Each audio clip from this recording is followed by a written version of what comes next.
and to wonder about life, to smile at the joys we remember, and to be angry for what we've lost. We know we are with those who also care, and so we realize we might feel the emptiness of inexpressible sadness, and through it all, know that we are with loving, caring people, and that God does care. We gather here conscious of one who has died and of the frailty of our own existence on earth. May we find comfort and support together in our common loss. May we find hope here that can drive away any despair and move us to offer God our praise for life, particularly the life of Benjamin Potter. We gather to commend to God with thanksgiving the life of Benjamin Potter. Hear some ancient words that unravel mysteries of why human life is such a fleeting moment in the unfolding of the universe. From Psalm 19. Lord, you have been our dwelling place in all generations. Before the mountains were brought forth, or ever you had formed the earth and the world, from everlasting to everlasting, you are God. You return man to dust and say, return, O children of man. For 1,000 years in your sight are but as yesterday when it is past, or as a watch in the night. Teach us to number our days, that we may get a heart of wisdom. Return, O Lord, how long? Have pity on your servants. Satisfy us in the morning with your steadfast love, that we may rejoice and be glad all our days. Let the favor of God be upon us, and establish the work of God's hands upon us. Yes, establish the work of our hands. And from Deuteronomy. Today I ask heaven and earth to be witness. I am offering you life or death, blessings or curses. Now choose life, that you and your children may live. To choose life is to love the Lord your God, obey God, and stay close to God. God is your life, and God will let you live many years in the land promised to your ancestors. 10 years ago, at the age of 83, Ben Potter wrote a memoir. He called it Family Footprints. And what strikes me is that the subtitle is a memoir. Not my memoir, a memoir. We might hear more about Family Footprints from son Ben.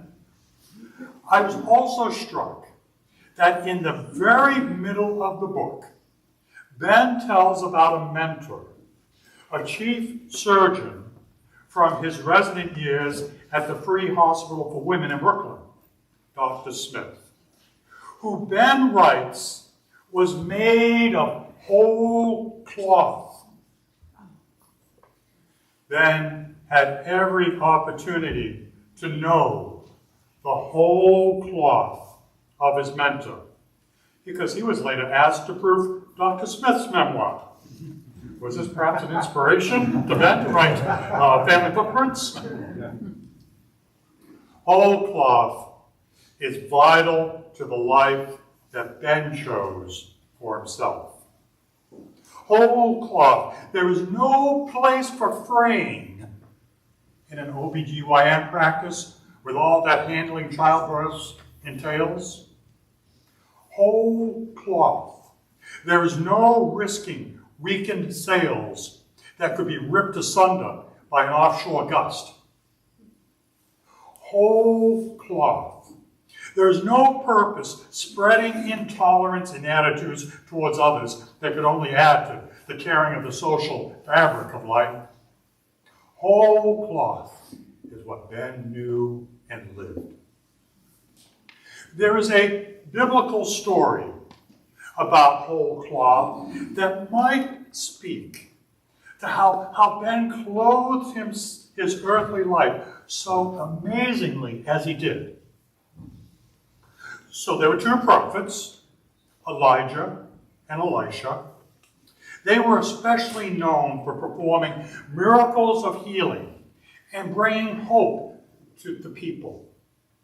Elijah was the elder of the two and shared the best of what he knew about life with Elisha. It came time that Elijah was coming to the end of his earthly journey, and so Elisha asked Elijah for a blessing to carry on all the good work that Elijah had ever done, and even to double it. Elijah wrapped his own face in his mantle cloak, and perhaps in the humility of knowing God's blessings were not returning empty, and in the moments before his ascending to the heavens, Elijah draped the very same cloth around Elisha's shoulders and bestowed a double blessing of all that was good in his life. Just an aside, the very first thing that Elisha does with the mantle bestowed on him by Elijah is that as he is chased by the enemies of God's people, Elisha slaps the cloak down on the waters of a river, and the waters part so he can cross and escape his enemies. Now, the story loses its analogous effect on this point when it comes to Ben.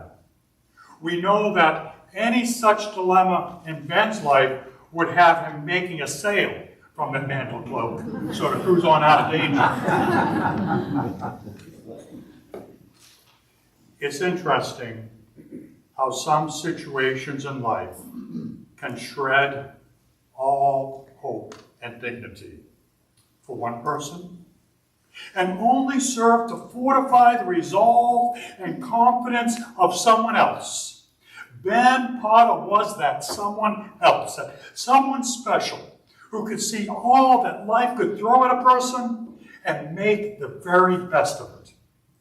He saw the best of people and their circumstances and wanted to live that best for himself. And perhaps, like Elisha, strove to live it doubly.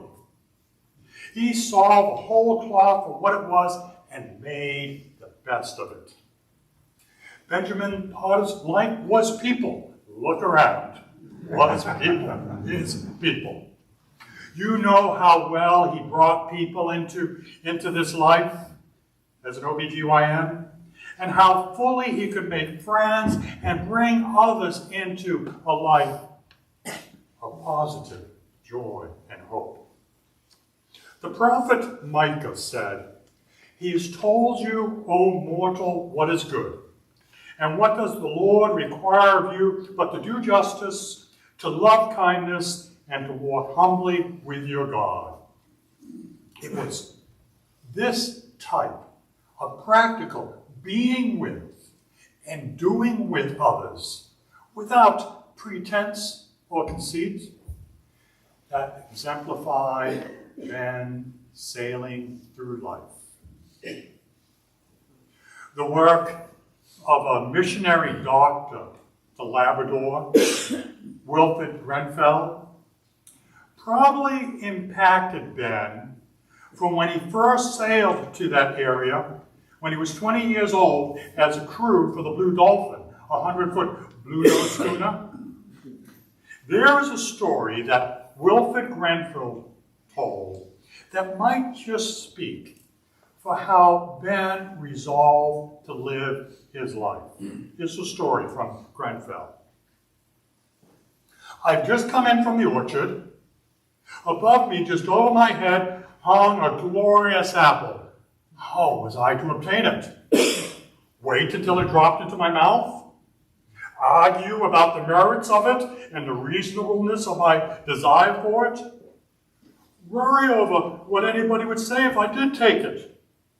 Should I even say or read prayers that it might fall into my hand or my mouth? I think not. Anyhow, I stood up and took the apple. It was a venture of faith, and the apple proved itself to be an excellent one. So did Ben Potter live such a life that proved itself to be an excellent one. There are many threads that come together to make the whole cloth of Ben's life. You will hear of these threads in our time together this afternoon. And you may recognize, too, how you were part of the design of this whole cloth that Ben saw in this world. So let this be a time of tender mercies and deepest thanksgiving for Benjamin Potter's life. Let us pray. O God, whose days are without end and whose mercies cannot be counted, awaken us to the passages of human life, and by your Spirit lead us in faithfulness all our days. When we have served you in our generation, may we be gathered with those who have gone before, having the testimony of a good conscience, in the confidence of a certain faith, in the comfort of a saving hope, and a perfect peace with the world. Amen.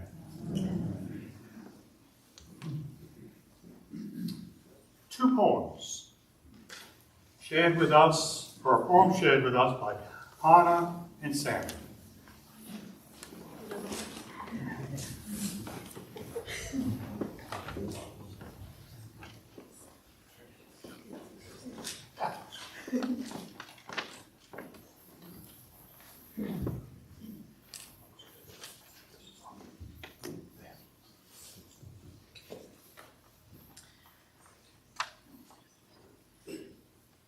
If ever you've lived on an island, if ever you've lived by the sea, you'll never return to the mainland once your spirit has been set free. If ever you've smelled the ocean or tasted the salt in the air, you'll know you've discovered a haven that is uncommon, precious, and rare. If ever you've seen the whales play or watched the eagles in flight, you'll remember again why you live here and why it feels so right. If ever you've seen the sunset as the ferry passes the shore, you've seen the beauty of the island that will be with you forevermore. If ever you've heard the seagulls, the waves, a foghorn, the winds, and you've heard the song of the island and the peaceful message it sends. Indeed, if you live on an island, if you've been lucky to live by the sea, you'll never return to the mainland as your spirit has been set free.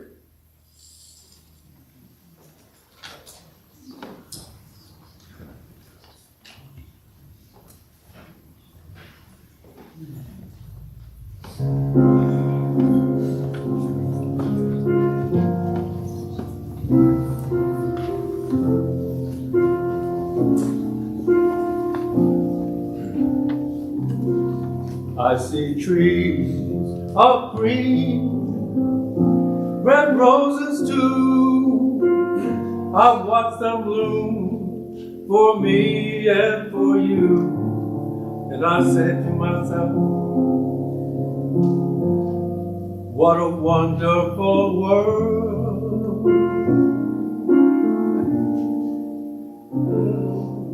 I see skies of blue and clouds of white, the bright blessed day and the dark sacred night. And I think to myself, what a wonderful world. Yes, the colors of the rainbow are so pretty in the sky, and also on the faces of people passing by. I see friends shaking hands, saying, how do you do? What we really mean is I love you. I hear babies cry, and I watch them grow. They'll learn much more than I'll ever know. And I think to myself, what a wonderful world. Yes, I think to myself, what a wonderful world.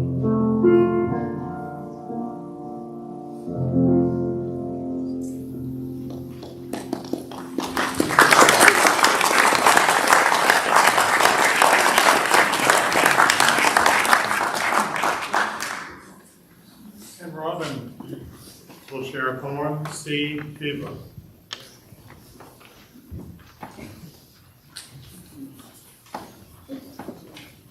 Hi, I'm Robin. I'm Ben's granddaughter, and I'm going to read a poem by John Masefield called Sea Fever.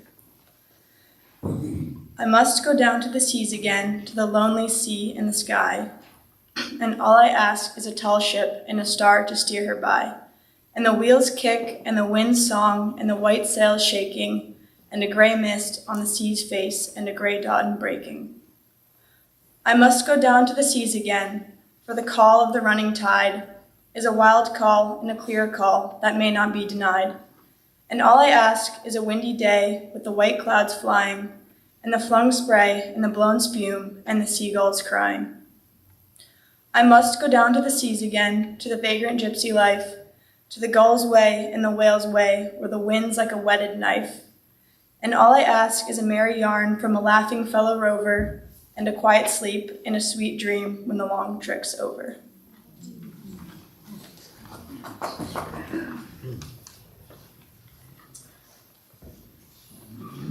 And son, John Otto, share words of remembrance.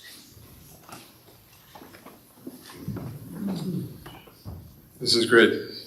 So I'm John. I'm Dad's son and one of 3 kids. I'm honored to come up and say a few words and take a stab at really thinking about what made Dad tick and also what made him so special to all of us. Dad was one of a kind. He lived to a healthy 93 years old with no regular exercise routine and smoking a pipe for 70 years. Wow, unbelievable. Even more, he maintained a positive, youthful energy and a sparkle in his eye that we all know, even during periods of hardship. How did he do it? Was he living on a high from his big adventures? Dad had many, including numerous sailing adventures down east, as well as to Labrador, Nova Scotia, the Caribbean, an Atlantic crossing, a ride down a Class 5 Montana River, and even an ascent of the mighty Matterhorn in Switzerland. Really amazing stuff, and certainly adrenaline pumping for sure. Dad loved telling these stories, and he never hesitated to fix them up a bit. For sure. So while these trips made for big highs and good tales, Dad was really at heart a humble guy. And he did not live off of these stories. Rather, he lived for what I would call the mini adventure. Those daily, self-made social and experiential gems during his days in Concord, in Kittery, as well as Cliff Island. They filled his cup. My dad was supreme at creating tantalizing experiences in his day from nothing. He didn't need a social structure that some of us need. He would riff on his own. That sparkle in his eye would appear, fueled by an insatiable curiosity, a tendency towards disinhibition, creativity, humility, generosity, endless energy, and a desire to connect. And the adventure would begin. In Concord, it was as an often solo practicing obstetrician, many adventures were part of his profession for 37 years. On many nights, the beeper would suddenly ring, signaling a patient in labor, and he would awake from a deep sleep, frantically rub his face, and dash off in his old Dodge Dart. He said he never tired of helping bring new life into the world. Imagine the adrenaline rush he experienced with each newborn. Dad often created little adventures by unabashedly engaging with new people. As a young kid, I was usually embarrassed by these encounters. But Dad always leaned in. He seemed to be hyper-vigilant for the unique social opportunity. We were never sure who he'd invite for dinner at 31 Westbourne in Concord. A struggling community member, a recent widower, a new medical student, an international student who couldn't get home for vacation, or someone he had just met on a neighborhood walk.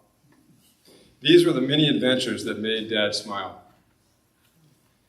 Dad was generous and loved dropping off simple but thoughtful gifts on people's doorsteps, like a jar of honey or maple syrup. I heard this story earlier. A birch log wrapped as a Christmas gift, a pertinent book to an old friend, or a crate of oranges to the overworked staff at McCurley's nursing home. The surprise and appreciation by these folks was life-giving to Dad. This spirit was alive recently on Halloween night. Though very sick and weak, he came alive when the doorbell rang, and he turned on the light to see the faces of 10 eager little kids on his doorstep. In an instant, his illness was gone, and the twinkle in his eye that represented all of his best qualities shone bright. In recent years, setting for Dad's mini adventures were local and included Fort Foster, Seaside Beach, the Pepper Cove Town Dock, daily and sometimes twice, the nooks and crannies of Kittery, Patton's Boatyard, a friend's bonfire, a local boat builder's house, the Naval Shipyard, Sunrise Cafe, and visits to new and old friends. He never knew who or what he'd find on these trips. Dad especially thrived on the drop-in, the lost art of knocking on an acquaintance's door, not a best friend, just to check in and say hello. The unannounced part of these drop-ins was the draw. A long trail, a steep driveway, extended driving, or even a private property sign did not impede his curiosity or his persistence. Connecting with others was always the real goal for Dad. This is why his weekly coffee groups, with some of Kittery's finest, topped the list of many adventures. The conversations among a dozen old-timers on Friday mornings went unpredictably this way and that, like a sailboat on a stiff breeze in a rolling sea. For a period, it was the Banshee, then the Kittery Belle, that served as his vehicle for these adventures. Recently, though, with Dad in his 90s, it was his old blue Honda that was the ticket. While we encouraged him not to drive in recent years, he always persisted, saying, "I'll know when it's time." Right? Really what he knew was that without this car, his mini adventures, his daily tonic, would be over. His old chariot now sits broken down in his driveway, with the scars of a seasoned but very satisfied veteran. With scratches, chip paint, pings, and dents marking many of his road trips. Oh, if each ding could tell a story. Dad recently retold an old story that exemplifies his curiosity and uninhibited nature. Many years ago, while living in Boston, he spontaneously decided to attend the court proceedings for the notorious Boston Strangler. Remember that? Yeah. Why not, he thought in a whim as he was driving by. As a frenzied crowd filed into the courthouse through the public entrance, Dad scanned and caught a glimpse of the menacing Strangler and his lawyer team walking in the back entrance discreetly. Dad quickly diverted from the crowd and fell into Strangler's line right behind him. He ended up sitting in the courtroom by his side for the day. And as he told me just the other day, he even lent his prized white hanky, which we knew, to the famous prosecutor F. Lee Bailey, who requested one at a culminating moment during the trial. Seized the moment. It was great. So this daily approach to life, seeing and unabashedly engaging in the interesting things and people that are often right in front of us, is what I'll carry on from Dad. Let's take his inspiration and disregard our hesitancy. After all, it may be the many adventures, especially when done with others, that provide us the lifeblood to take us into our 90s. Dad modeled this for us: the curiosity, the creativity, the disinhibition, the humility, and the generosity that can lead to a very full life. I think knowing that friends and family, especially his 9 grandkids, may embrace some of these qualities would make him smile, and in some way help him rest easy. Thanks, Dad.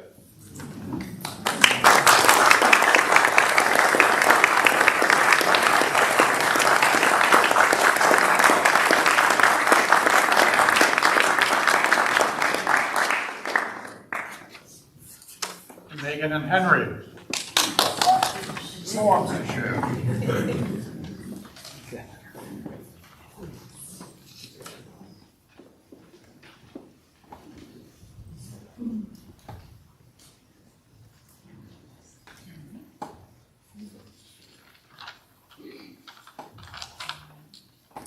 My name is Megan, and I am the daughter of Judy and Ben.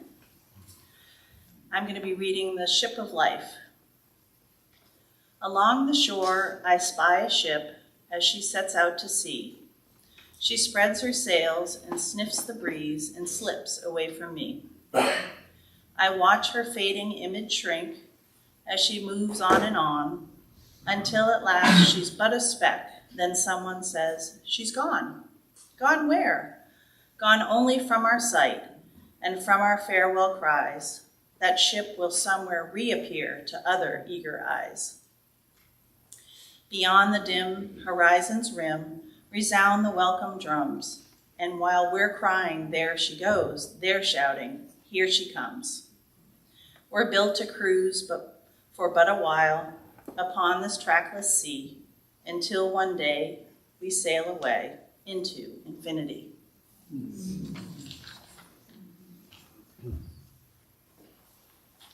I am Megan's daughter and grandpa. He's my grandpa. I'm going to read a poem called The Oak Tree. A mighty wind blew night and day. It stole the oak tree's leaves away, then snapped its boughs and pulled its bark until the oak was tired and stark. But still the oak tree held its ground, while other trees fell all around. The weary wind gave up and spoke, "How can you still be standing, oak?" The oak tree said, "I know that you can break each branch of mine in two, carry every leaf away, shake my limbs and make me sway. But I have roots stretched in the earth, growing stronger since my birth. You'll never touch them, for you see, they are the deepest part of me. Until today, I wasn't sure of just how much I could endure. But now I've found, with thanks to you, I am stronger than I ever knew."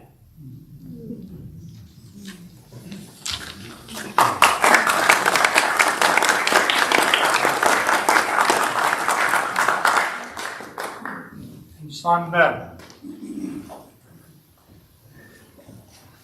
Okay. Hi, guys. I'm Ben, and Dad would be so pleased to see you all here today. And so thank you so much. My dad was a positive, curious, and compassionate man who loved life and loved people. He was a great storyteller. He loved to tell and retell stories. He delighted in the clever and the humorous. When my dad finished his memoir entitled Family Footprints, his editor called and said that she loved reading his many adventures and anecdotes, but she had to ask him one simple question: "Were any of these stories true?"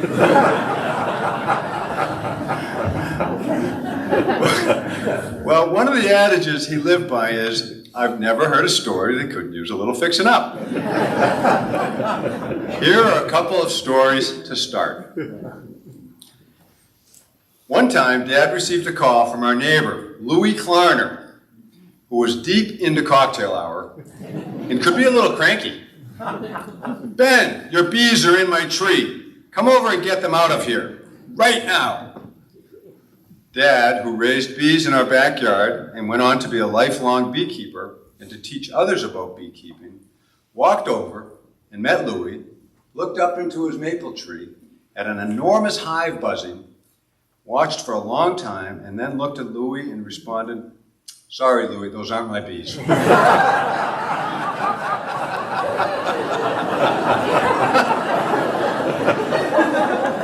Dad's life really was the bee's knees, as he liked to say. Another time, we caught a big snapping turtle on the banks of Thayer Pond in our backyard.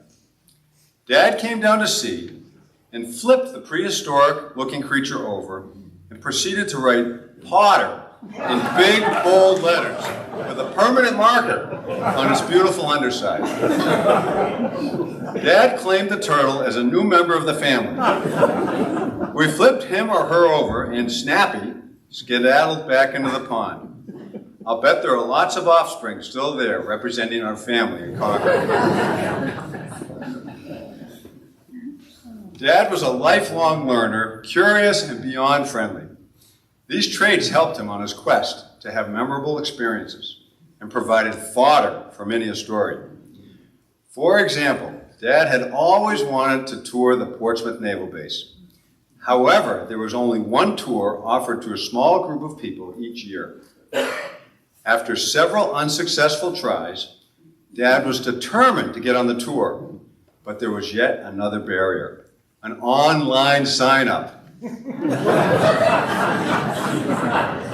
Needless to say, he missed the sign-up. Not to be deterred, on the morning of the tour, he drove down to the bus in Kittery and attempted to climb aboard, walking sticks and all. The driver stopped him, but Dad charmingly pleaded his case, and the next thing you know, he was in the front seat, chatting up the driver, and off they went. Dad unabashedly boasted about his adventure that day. He apparently asked over 30 questions on the tour and learned much of the base's history. He climbed a double flight of stairs that they asked him not to climb, and he, quote, peed in the same bathroom where the Japanese emperor had been when the Portsmouth Treaty was signed in 1905.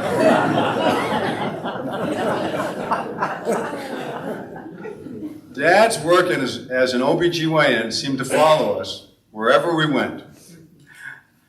Once when I was about 12, I stopped by my friend's house to see if he wanted to come out and play pond hockey. I knocked on the door, and his mother answered and said to me, "Good morning, Benji. Did you know your dad just did my hysterectomy?"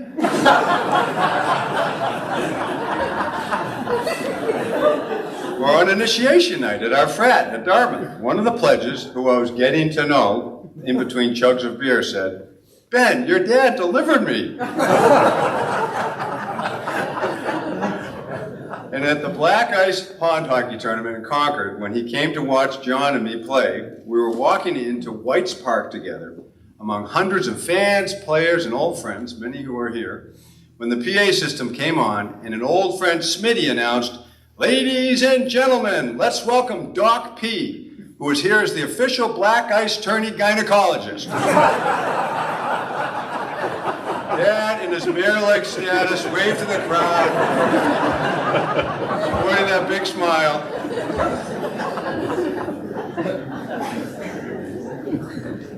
Dad gracefully and joyfully bent the rules and social norms if the opportunity arose.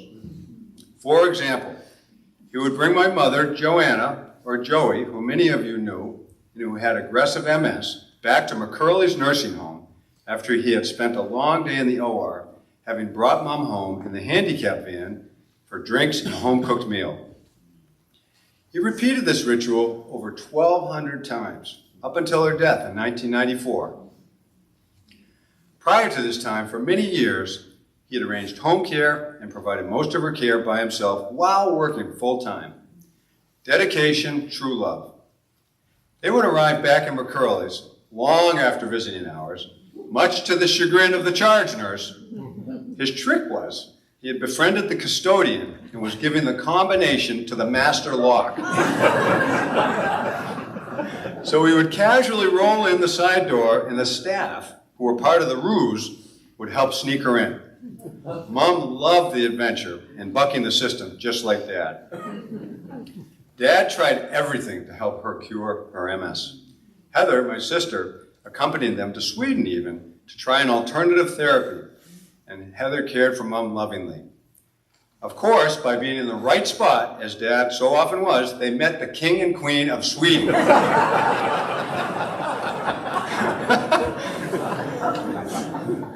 I didn't fully appreciate some of the ways he showed his caring nature until I was a parent. Once, when my brother John and I sailed from Kittery Point to Kennebunkport en route to Cliff Island through a big storm, we limped into the harbor, grabbed a mooring, and rowed ashore for a burger and a beer. When we returned, we found Dad's business card on the companionway door, reading, "Glad you arrived safely, boys. Love, Dad." He had driven 2 hours from Concord, New Hampshire, pre-cell phones, to check on us.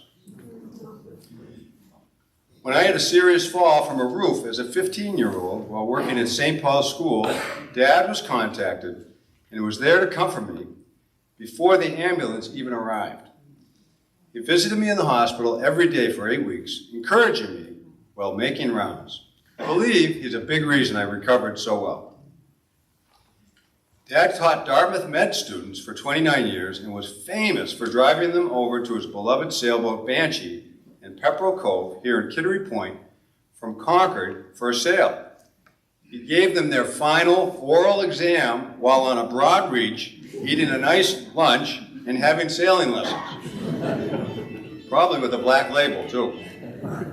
I recently met the chief of surgery from Boston Children's Hospital at a reunion who said that Dad's rotation was his favorite and that Dad was the best and most memorable teacher from any part of his medical education. Dad really was happiest on a boat or on Cliff Island, where he and his 3 siblings and mother started coming in 1939. In fact, his sister Molly and best friend and first roommate, age 96, is here today.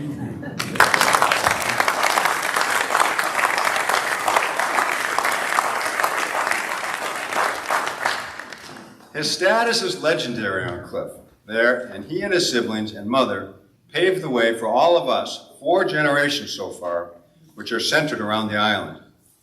We have been able to spend valuable weeks the last several years with him, hearing his old yarns. Dad developed so much of his internal fabric at Cliff with the help of his family and many close friends, including his mentor, Charles Ricker.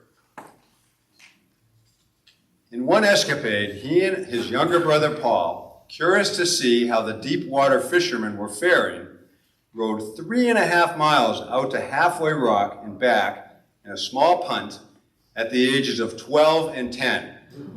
Of course, without life jackets, and of course, without telling their mother, who was most unhappy that they were late for dinner.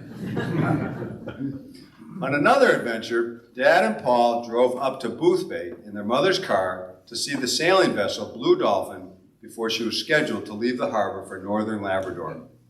When the cook didn't show up, Dad raised his hand and said he'd be happy to take the job as long as brother Paul could go as the dishwasher.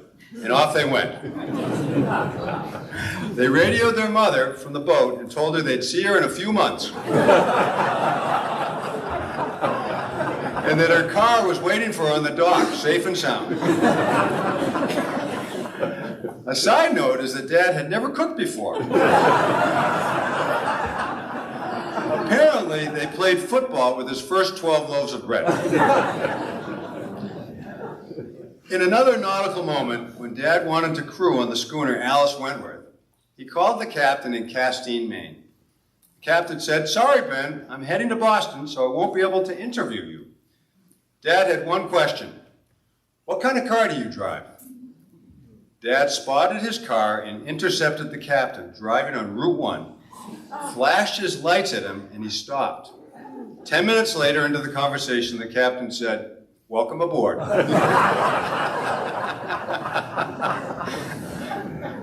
In October 2015, I had the honor of traveling with Dad, his brother Paul, and my brother John down the coast of Norway on a 286-foot ship, the MS Lofoten, appropriately the oldest, classiest, smallest, slowest wooden and brass-clad ship in the fleet. Paul was so excited that he wore his foul weather gear all the way over on the plane.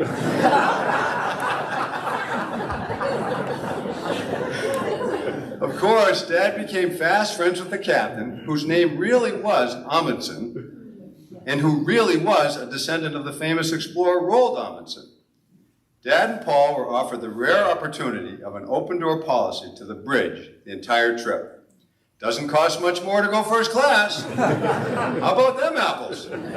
Not too shabby. Looking back, when I was little, Dad told me he was going to the hospital to make some bread and butter. I thought he was a baker. When I went with him to the hospital to make rounds, I learned he was not a baker. He was a sixth-generation physician, a natural healer, available 24/7, taking many phone calls at the dinner table, and then running out to do house calls. Be kind. Never make a patient feel rushed, and never, ever call a patient a case. Are lessons Dad taught me, among many others. I often tell Dad's stories again and again to friends, patients, and coworkers.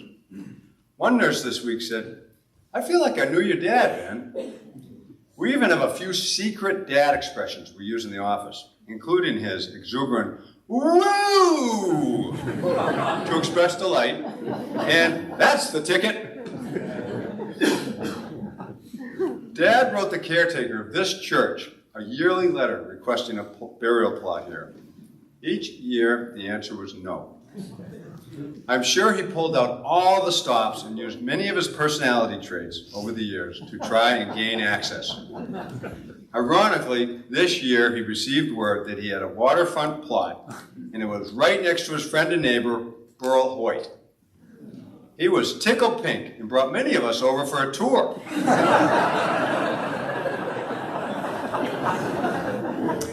He looked out over the water and smiled. In his typical form, he questioned, "I wonder how Burl got his plot so green." Recently, a friend was helping out and brought Dad on an errand. In a quiet moment, Dad said, "You know, Dennis, I could not be happier how my life has gone." This gives us all great peace, and please know that all of you helped make that possible. Dad finished his memoir, Family Footprints, this way. "How lucky my life has been. My 2 wives, Joey and Judy, have been the keys to my success, as well as my 5 children and 9 grandchildren. All of you have given me great pleasure and so many happy days. Turns out, Dad's life was a wonderful story that didn't need any fixing up." Thank you.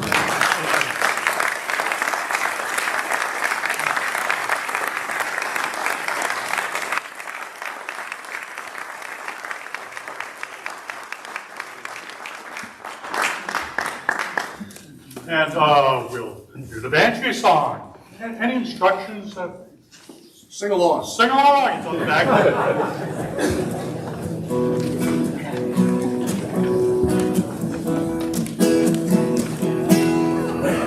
We come on the smooth Banshee, all our family and me. From Barrel Cove and down East Queenie Road, sailing all day, pull into our bay. Oh yeah, we had such good fun, I didn't want to go home.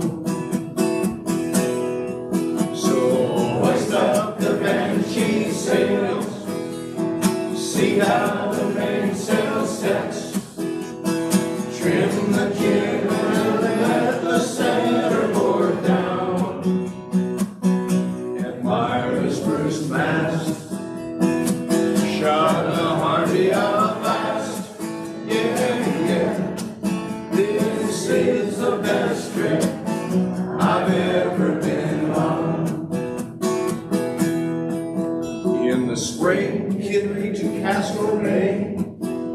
Kennedy Cove with the bluffs along the way, out to halfway to rock and over to sea by snow. Love sea sound, the east wind in town. Oh yeah, in the fall the northeast blows, and back to Kittery we go.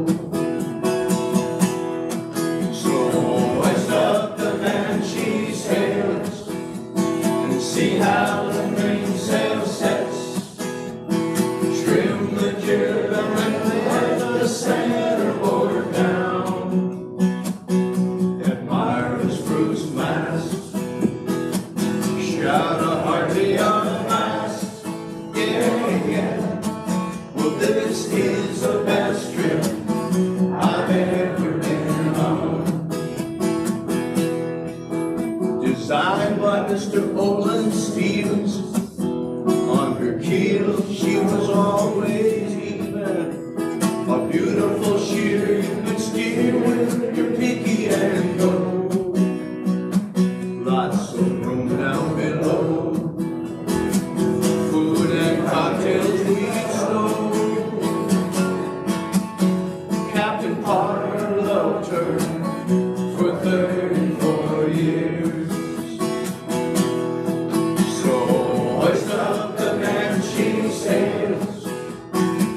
How the mainsail sets, trim the jib and let the centerboard down.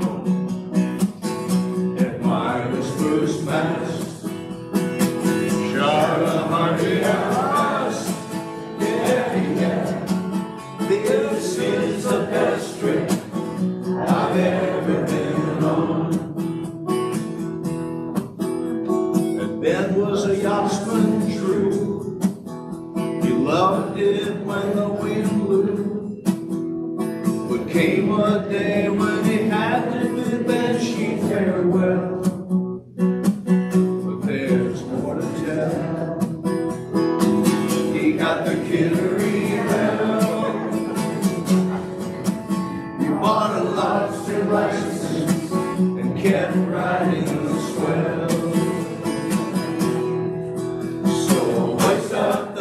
She sails, see how the mainsail sets, trim the jib and let the centerboard down.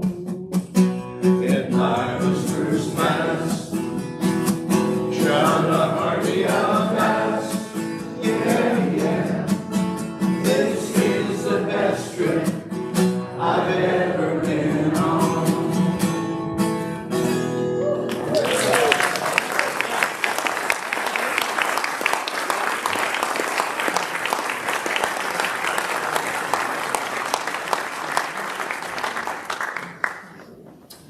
There are a few individuals who have some further remembrances to share, and there will also be coffee and fellowship time hosted by the Potter family and the First Congregational Church Guild in the parish hall following our time together here in this space, and we hope that that will be a time of further sharing stories and fellowship together.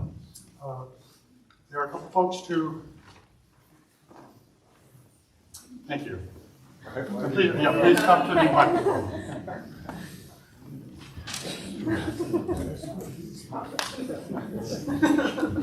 Hello, my name is Den White. I've been friends with the family there. Thank you, Benji, buddy. I've been friends with the Potter family for since I was 6. I'm going to tell 3 quick stories, Benji, maybe short. Thank you, brother. I need that. I'm going to tell one story when I was 17, one story when I was 45, and one story that was just 3 weeks ago. When I was 17, the key to the story is that we were young men. So we knew what this joke was about, and we went up to Doc Potter's house, and I don't know if it was Freddie Keach or Johnny Sister or Pete Finney, Johnny Cruikshank, I don't remember who exactly it was, Dave Everhart maybe, but the 2 of us were there, and Ben was not ready. But they were having a cocktail party. Ben doesn't even know where this story's going.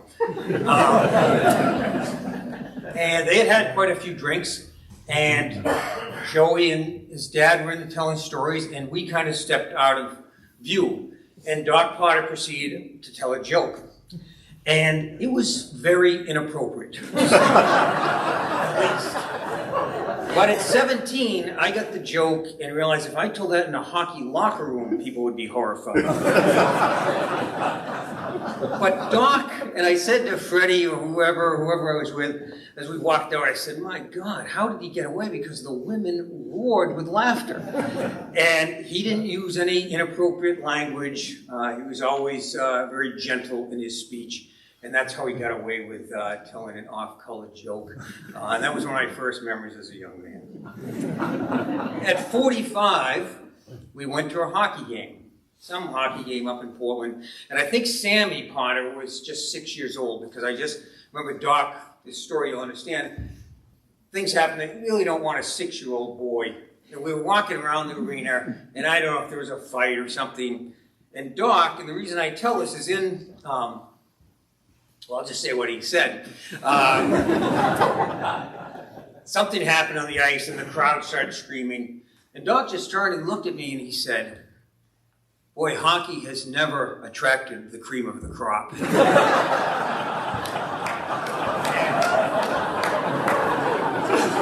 I was taken back, and I realized that a 6-year-old boy, the things that were screaming were totally inappropriate. But the reason this story stuck with me is for the last few days I've been thinking about the things that influenced me with Doc. And in his, what do you call it, in the newspaper? Obituary, thank you. The term that was used was perpetual optimism. And I thought, oh, that was Doc on the nose, perpetual. And I think in the years that I've known Doc, I've only heard him make maybe 3 comments in his entire life. And that was one of them. And that's why it was so shocking. And I went to bed and said, you know what you said about the hockey people? And we hang out with hockey people. So that was, but the truth hurts. The last story I'll tell was just 3 weeks ago. And I had the opportunity to take Doc to the bank. We went to the bank, that's all. And on the way there, we talked about nautical stuff. We looked at the tide clock and all the nautical things. We talked about that. And he told me that he was going into hospice, etc. Well, we pulled into the bank, and there was a parking attendant who was well into retirement. Hello, Doc, how are you? And he didn't call him Doc, excuse me, I correct myself. He called him Ben. And he went into the bank, and I tried to give him his space. And everyone in the bank, 3 different people said, hi, Ben, nice to see you. Hi, Ben, nice to see you. They all knew him at the bank. He's got both of his sticks going. And as we get out into the parking lot, and this gentleman once again came over, when he was in the bank, the gentleman came up and told me how much he enjoyed speaking with Ben, etc. And as we drive off, Doc starts telling me about this gentleman in his 60s, where his children live, etc., and where they live in New Jersey, etc., etc. And even at 93 years old, he was a kind and caring man who was always involved with other people's families and remembered all the details. And he's been a great role model for our entire life. Thank you.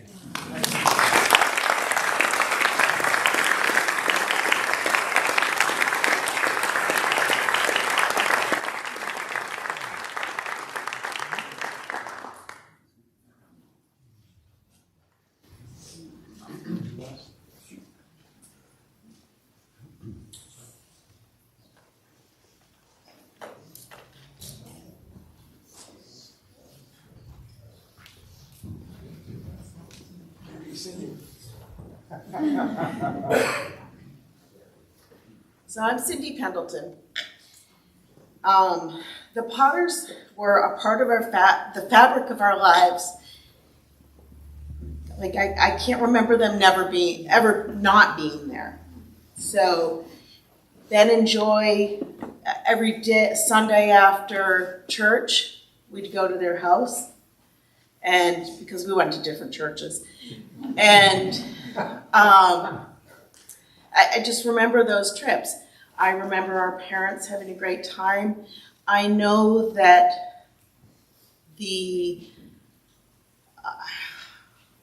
just the energy was such a part of what made my parents so happy.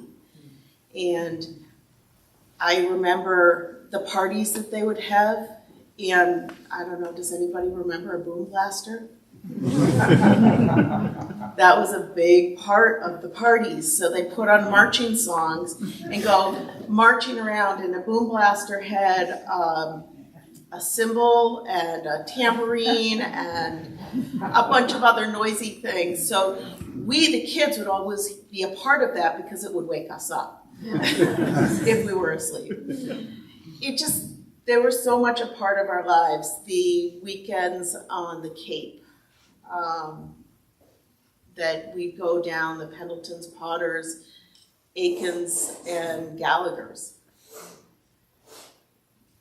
These are all a part of my life that, I don't know, my brothers and sisters have different memories, but these were a big part of what I remember, and very special.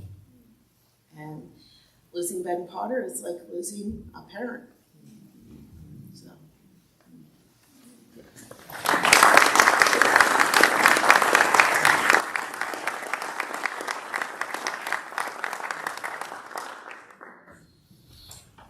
And please take time during fellowship in the parish hall to continue sharing stories and precious memories. Judy, blessings. Family, blessings. Friends, blessings. I invite you to join me in a commendation. We know that in everything, God works for good with those who love God, who are called according to God's purposes.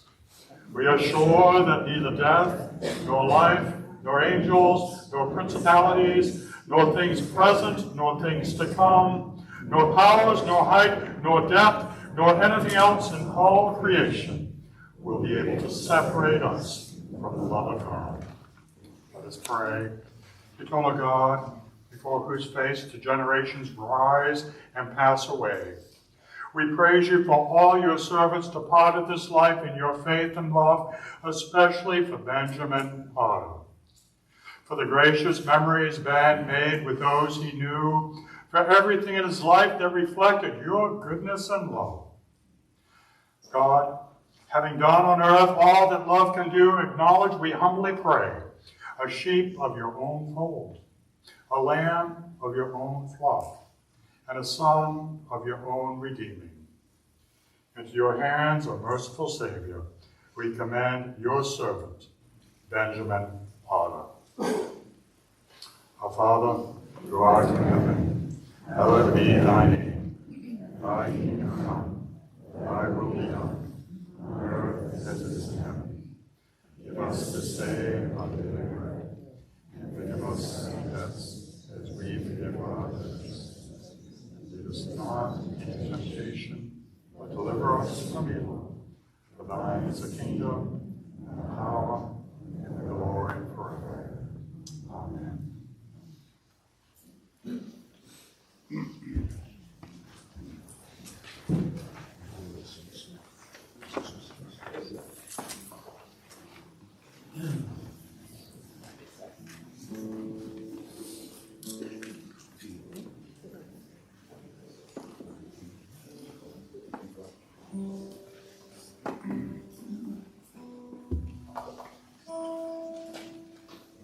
Let's keep going.